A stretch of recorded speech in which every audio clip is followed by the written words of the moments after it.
Your music exclusive. I grew up like a savage.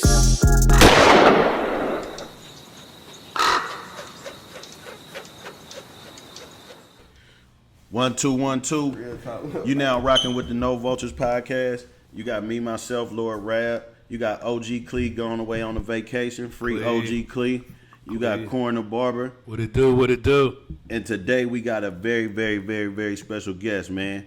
We coming to you live from the A, man. No Vultures taking our game on the road, man. We on the road. We can't get everybody on flight, 85th, man. We can't get everybody to Oakland, man. You know what I'm saying? It's different circumstances, man. Sometimes we got to reach out to y'all. Here we go. You know what I'm saying? And today we got a very, very special guest. Like I said, man, this guy been around for a while, man. He been grinding. You know what I'm saying? He done had ups and downs, trouble with the law. You know what I mean? The man circumstances from the beginning was rough. You know what I'm saying? The nigga been fighting the uphill battle his whole career. You know what I'm saying? Young, and his life is still like a movie. You know what I'm saying? Already, but you're still young. Still young. If only I knew the hell, bro. Yeah. We got OMB Peezy in this motherfucker today, man. What's happening, baby? Gang, gang. What's up with you, Peezy? Man, I'm just chilling, I'm feeling good, man. I'm happy with life, you know what I'm saying? Yeah, I feel yeah. like I'm in a good ass space. Yeah. You're in a great space right Yeah, now. yeah. Switch mics, Corn, because his shit lower than your shit loud. And push that button. That button on the back, Corn. Just push it. Yep. So what's been going on with you, Peezy, man? Shit, man, I'm trying to, I'm getting out of music together and shit for the deluxe. You know, I just dropped my debut album. Right. You know what I'm saying? Right. So I'm getting out of music together for the deluxe right now. Right. And really trying to shoot a lot of videos and shit. Make sure I got more videos in the clip. Now, we always got to give the No Vultures disclaimer, right? We started this podcast because, you know, around us, you know, it was outlets. We feel like nobody don't care about this game like we do. You know what I'm saying? Nobody ain't gonna care about you like we do. We don't care about an interview doing numbers more than we care about your life.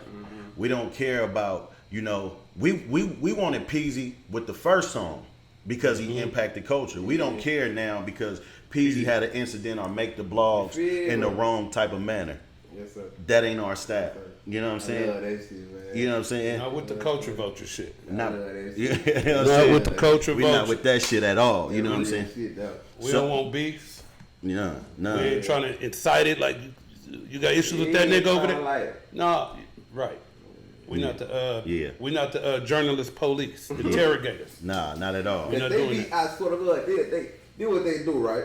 They ask questions and they play on a nigga mental, knowing that a nigga came from the urban community, so they think niggas slow and we don't get the shit that they be trying to do, right? And then they blame it back on us, like shit. Oh, you didn't have to say that. Yeah, like You didn't have to talk about that. Yeah. If you Right. Exactly. Right. They, like, And so our thing is we like to talk about a nigga whole life, top to bottom. You know what I'm saying? We like to talk about where you came from, where your struggle, because that's the thing that builds our culture. That's the thing that builds character and show you who you really are, what you come from. and to let the youngsters know what they can be. yeah. All we use this shit as cautionary tales. We use this shit as lessons. We try to build off each other. You know what I'm saying? And I know for you, I've been waiting on this motherfucking interview because you the youngest OG I done seen.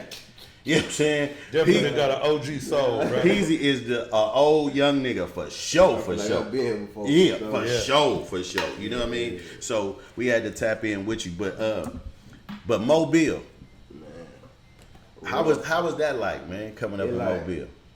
It was rough, but I ain't peep, like I ain't see it. Like you know what you know. Like when you know what you see, like so I ain't see nothing better. Like I ain't really see nothing better, so I ain't think it was bad until like I started going back after I moved to Cali and shit. You feel me? Right. And then you went back and was like, oh, we was fucked up out here. Damn.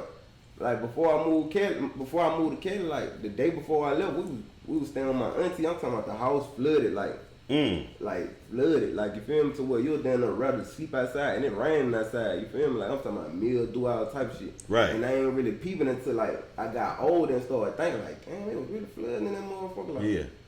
And it's a whole lot of shit. So Because you kind of grow up in it, so you just think it's normal. That's all you know. Is that red button? Is it blinking or is it on? It's blinking. Push it. Yeah. Long as it's solid. They both on? Yeah, they both on. So yeah, it's like It's like, you know, I ain't really know, you feel me, until I got older, you feel me, but Mobile poverty is stricken like we ain't really. It's like I feel like Mobile stuck in like the 80s, like crack still booming. Like I done been to Mobile, man. That shit ain't no joke. Yeah, that shit ain't. It ain't for the weak. Real for talk. sure. You Real ain't gonna make it in that motherfucker if you ain't ready. Real talk. And so, so when you was growing up, do you remember like the music you heard that influenced you? Like even before you said you wanted to be a rapper, right? Yeah. What was the music you was listening to, like the soundtrack to your life? Shit. Cause you was still a youngster then. Yeah, like, but 10, 11, 12 years old. Boosie, motherfucking. This that Lil Boosie, like this that my nigga then Boosie and shit like that. Right. You feel me? Then we got C Now, Mr. Big D rapper from my city. From your city, yeah. You know what I'm saying? Mm-hmm.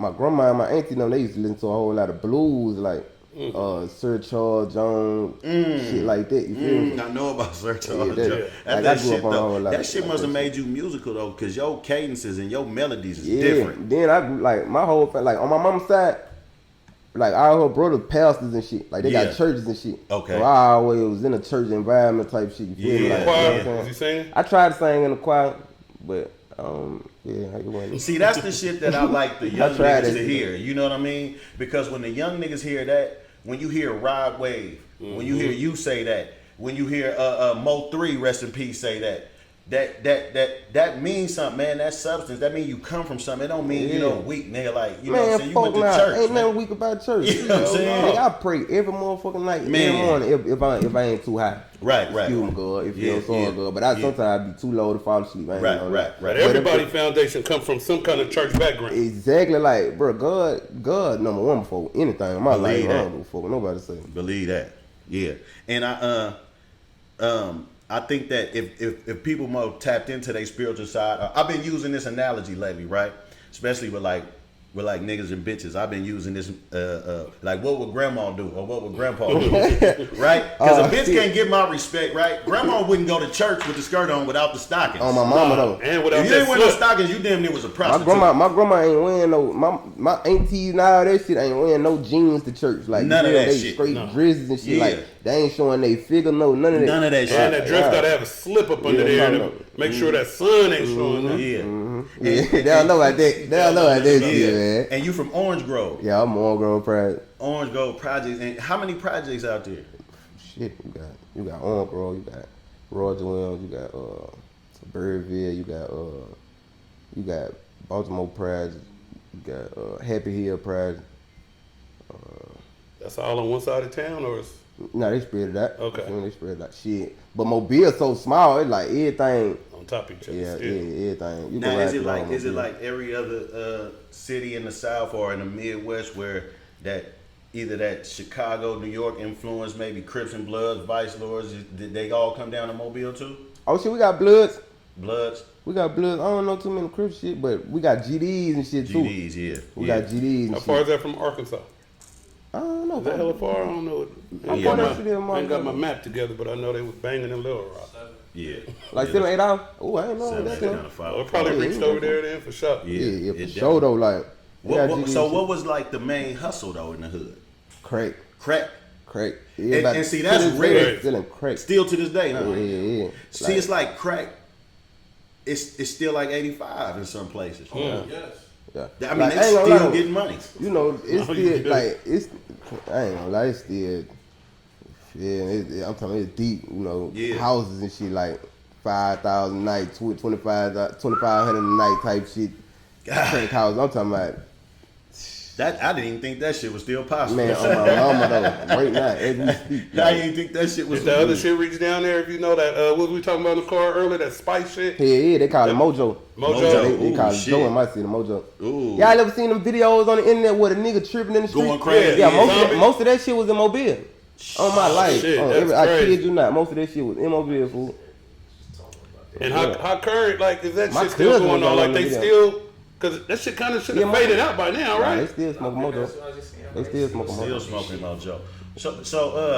So did you? I know you was 12 the first time you left, but I always like to say this: my first time selling a rock, man, I was like probably 6, Yeah. 7 years old. Not intentionally, but the niggas lift their bundle and somebody You came. like, yeah, you like. I was shit. one of them old You young knew niggas, what was going on, and yeah. I know what you know what I'm saying. I know what I was supposed to give them. So did you sell any crack? No, I before you ain't never seen no crack like. Alright, so my big cousin, my grandma house was the trap house. You feel me? Okay, Like, okay. RP my grandma her house was the trap house, like. But I was paying more attention to the robbers and shit, like. Oh boy, them niggas over there taking shit, like you feel me? So you was attracted to that more? So that's what I like. You know, motherfucker, like in the Bay, you got the niggas who pimp, you got the niggas who selling dope, you got the niggas who fucking with you. Like you gonna gravitate to whatever interesting to you, like, and that what interested me. Like I ain't really like being in one place, like you feel me? I like moving around. And in order to be a crack dealer, you can't leave. Yeah, you got it. Yeah, you got to stay right there. You feel I me? was just telling this nigga a story. I was so young, I still wanted to play ball and shit, right? Yeah. And I went to the little EOYDC on 82nd to go shoot hoop. My brother come in the gym smashing. Nigga, you supposed to be weak. Oh, yeah, so I'm yeah. like, God damn, I'm a kid. I still got NBA dreams. Yeah. And he's serious about that block. But the Like, what nigga are you was doing? so Like, boy, serious. you trip with it, basketball shit. But see, that one at that time, that was heroin. That wasn't crack. So so they was a little more. You got to be there. You know what I'm saying? At 6 in the morning. You We gotta trying to be get there. this money. You talking about a game? Yeah, and nigga? I ain't like, you know what I'm saying? I'm comfortable around the shit, but I ain't like the company that shit. Right, I ain't right. like, you feel me? I don't like being around crackheads out Yeah, there. that ain't You no feel me? good But I feeling. got, like, it's some crackheads though I look at as family. Like, if they die right now, you feel me? I'm down to It's go gonna crack. hurt you. We For just sure. had one. Yeah. You know what I'm saying? We just had one. But, like, I still ain't just, I don't just want to be around them. No, I don't want to be around that shit. So in elementary and shit coming up, like what kind of student were you? I was a cool student, elementary and shit. I like the language arts, you feel me? Yeah. I always was the best writer in the class, like every time, but like math and shit.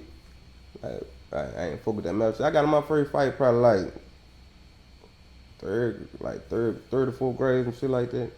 Was you a comedian, little class clown? Nah, I was quiet. I ain't do no talking. Like when I was little, like me and my cousin Clip, we ain't used to talk to nobody but each other. Like you feel me? they used to think we were like, they used to think we were slow. Like, you feel me? Like, and then some people like, boy, y'all gotta watch them niggas. Yeah, them niggas feel me? slick. Like, Yeah. you feel me? But yeah, I ain't never used to talk. I wasn't no class clown until I got in like middle school and shit. Yeah. Start coming into yourself at that point. Yeah, like, you know what I'm saying? So you hadn't had run-ins or nothing with the law before you left Mobile No. Because- I had run in with the law, but I was too young to go. to go to jail and Yeah, shit. know what I'm But saying? was it for Yeah. shit like stealing and It bikes was and like shit? throwing rocks at Throwing cars, rocks, stealing bikes and shit. Like, yeah, normal But they, kid like, shit. had your mama come get you type shit? Or Like, not even? alright, so we throw.